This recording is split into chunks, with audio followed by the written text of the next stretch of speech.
Hello everyone, అందరికీ నమస్కారం.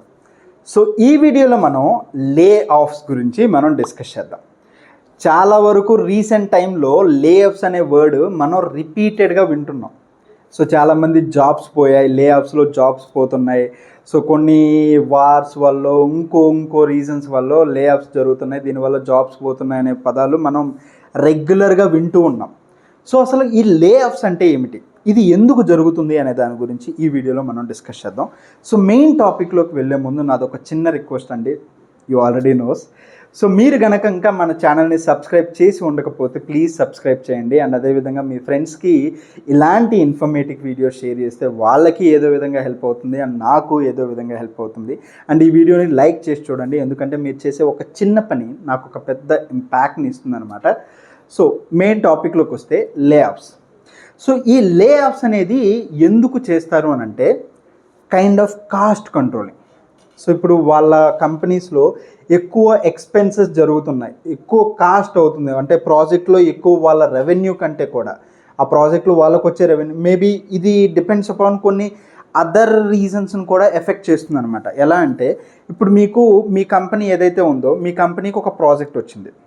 So ఆ ప్రాజెక్ట్కి మీ కంపెనీకి మధ్య ఒక అగ్రిమెంట్ ఉంటుంది, లైక్ ఇంత పే అవుట్ అని చెప్పి.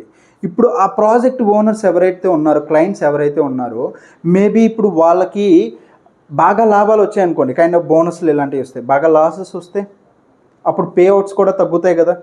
సో ఇప్పుడు ఇలాంటి సినారియోలో ఇప్పుడు వాళ్ళు ఇచ్చే అమౌంట్ తగ్గినప్పుడు ఆబ్వియస్లీ ఎంప్లాయీస్ని అలానే కంటిన్యూ చేస్తే వీళ్ళకి లాభాలు ఏముంటాయి ఇంకా ఆ ప్రాజెక్ట్ వల్ల? ఉండదు కదా. సో అలాంటి సినారియోలో అలాంటి టైప్లో అంటే ఇలాంటి రీజన్స్ కూడా ఇన్ఫ్లుయెన్స్ చేస్తాయి అనమాట కైండ్ ఆఫ్ కాస్ట్ కంట్రోలింగ్కి. సో వాళ్ళ అంటే వాళ్ళ ఎక్స్పెన్సెస్ ఇంక్రీజ్ అవుతున్నాయి, కాస్ట్ ఇంక్రీజ్ అవుతున్నాయి. సో ఇలాంటి సినారియోలో కంట్రోల్ చేయడం కోసం వాళ్ళ ఎక్స్పెన్సెస్ని కానీ కాస్ట్ కానీ తగ్గించడం కోసం ఇలాంటి లే ఆఫ్స్ చేస్తారు. సో ఇలాంటి లే ఆఫ్స్ కూడా ఎవరికి ఇంపాక్ట్ అవుతుంది అని అంటే ఎవరైతే బెంచ్ మీద ఉన్నారో, ఎవరైతే రీడిప్లాయ్మెంట్ పాయింట్ ఆఫ్ వ్యూలో ఉన్నారో ఫస్ట్ లే ఆఫ్స్ అనేది ఎఫెక్ట్ అయ్యేది వాళ్ళకే.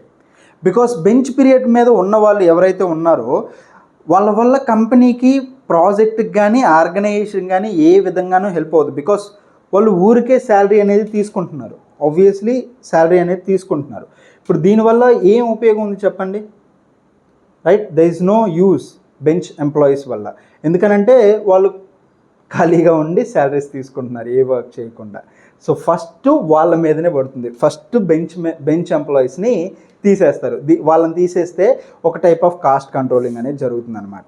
So second one, redeployment issue చేసిన వాళ్ళని, ఎవరైనా కూడా రీడిప్లాయ్మెంట్ లెటర్ ఇష్యూ చేస్తే అలాంటి వాళ్ళ మీద కూడా ఈ లే ఆఫ్ ఎఫెక్ట్ చూపించడానికి స్కోప్ అనేది ఉంటుంది. ఓకే, ఒకవేళ if you are key performer, మంచిగా మీరు వర్క్ చేస్తారు, మీకు ఒక మంచి ట్రాక్ రికార్డ్ ఉంది అన్నప్పుడు దాన్ని ఎలాంటి లే ఆఫ్స్ మిమ్మల్ని ఏమీ చేయదు. ఓకే, సో బట్ మేజర్గా ఈ ఇద్దరు ఫస్ట్ ఉంటారు.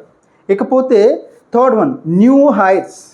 సో ఎవరైతే హైరింగ్ చేసుకుంటున్నాం, ఇప్పుడిప్పుడే హైర్ చేసుకుంటున్నాం, ఇలాంటి ప్రాసెస్లో ఉన్న వాళ్ళు కూడా ఇలాంటి లే ఆఫ్స్ వల్ల జాబ్స్ పోవడానికి సిచ్యువేషన్స్ అంటే లైక్ ఛాన్సెస్ ఉంటాయి. అండ్ ఆల్సో మేజర్ వన్ వచ్చేసరికి high paid employees. Okay, so ఎవరైతే ఎక్కువ శాలరీస్ తీసుకుంటున్నారో, ఇప్పుడు జస్ట్ ఒక ఎగ్జాంపుల్ చెప్తాను.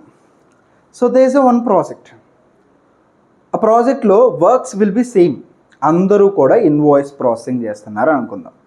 ఇప్పుడు high paid employee invoice processing చేస్తున్నారు, వెరీ లో పే ఎంప్లాయీ కూడా ఇన్వాయిస్ ప్రాసెసింగ్ చేస్తున్నారు. సో ఇప్పుడు ఒకటే టైప్ ఆఫ్ వర్క్ చేస్తున్నప్పుడు ఎందుకు ఒక పర్సన్కి హై పే అవుట్ ఇవ్వాలి, ఎందుకు ఎక్కువ శాలరీ ఇవ్వాలి? సో దీనివల్ల కంపెనీకి లాసే కదా. ఒకవేళ అతని పొజిషన్లో ఏదన్నా ఇంకొక లో పే ఉన్న ఒక ఎంప్లాయీస్ని తీసుకుంటే ఒక కాస్ట్ కంట్రోలింగ్ అనేది జరుగుతుంది కదా. సో ఎందుకు మళ్ళీ ఇప్పుడు అలాంటి హై పే చేస్తూ సేమ్ కైండ్ ఆఫ్ రోల్ ఎందుకు? అలాంటి ఎంప్లాయీస్, అలాంటి హై పే ఎంప్లాయీస్కి కూడా ఎఫెక్ట్ జరగడానికి స్కోప్ ఉంటుంది. సో ఒకవేళ if you are highly paid employee అయితే సో మీరు తీసుకుంటున్న దానికి ఎంతో కొంత మీరు చూపించాలి, మీ పర్ఫార్మెన్స్ అనేది అదే విధంగా మ్యాచ్ అవ్వాలి. సో మీరు మల్టిపుల్ యాక్టివిటీస్లో కీ రోల్ ప్లే చేస్తున్నారు అని అనుకోండి, అలాంటప్పుడు మిమ్మల్ని ఎవరైనా కూడా జాబ్లో నుంచి తీసేయాలనే ఆలోచన రాదు. ఎందుకంటే బికాస్ ఇంకెవరైనా వచ్చినప్పుడు మీ రోల్ని రీప్లేస్ చేయాలంటే ఇలా మల్టీ యాక్టివిటీస్ చేయాలి. Not possible, right? సో అలాంటప్పుడు మిమ్మల్ని ఎలాంటి లేఆఫ్స్ వచ్చినా కూడా తీసేయరు. సో మెయిన్ థింగ్ బాగా గుర్తుపెట్టుకోవాల్సింది ఏంటంటే, మనకి ఎంతైతే శాలరీ ఇస్తున్నారో దానికి ఈక్వల్గా మనం చేస్తున్నామా లేదా. ఆఫ్ కోర్స్ కొన్ని సిచ్యువేషన్లో మనకి ఇచ్చే శాలరీ కంటే కూడా ఎక్కువ చేయాల్సి వస్తుందండి, అది వేరే విషయం. బట్ స్టిల్ లేఆఫ్స్ అనేది మేజర్గా బెంచ్ ఎంప్లాయీస్ని ఎఫెక్ట్ చేస్తుంది, రీడిప్లాయ్మెంట్ ఇష్యూ చేసిన వాళ్ళని ఎఫెక్ట్ చేస్తుంది, న్యూలీ హైర్ వాళ్ళని ఎఫెక్ట్ చేయొచ్చు, లేదు అని అంటే హైలీ పెయిడ్ ఎంప్లాయీస్ని, ఒకవేళ లో పర్ఫార్మెన్స్ ఇస్తూ హై పెయిడ్ తీసుకుంటున్న వాళ్ళని కూడా ఎఫెక్ట్ చేయొచ్చు. ఇట్స్ కంప్లీట్ అబౌట్ వాళ్ళ వే ఆఫ్ ఏ విధంగా వాళ్ళు ఫాలో అవ్వాలి, ఏ కైండ్ ఆఫ్ ఎంప్లాయీస్ని వాళ్ళు తీసేయాలని వాళ్ళు మనసులో అనుకున్నారు అనుకోండి. కంపెనీస్ది ఏముంది, వాళ్ళు తీసేయాలి అనుకున్నప్పుడు తీసేస్తారు అంతే, అది ఎవరైనా కూడా అనవసరం, అదనమాట. సో ఐ హోప్ ఈ వీడియో మీకు ఎంతో కొంత హెల్ప్ అయిందని అనుకుంటున్నాను. సో ఈ వీడియో మీకు నచ్చినట్టయితే ప్లీజ్ లైక్ చేయండి, మీ ఫ్రెండ్స్కి షేర్ చేయండి, and don't forget to subscribe our YouTube. Thank you so much and all the best.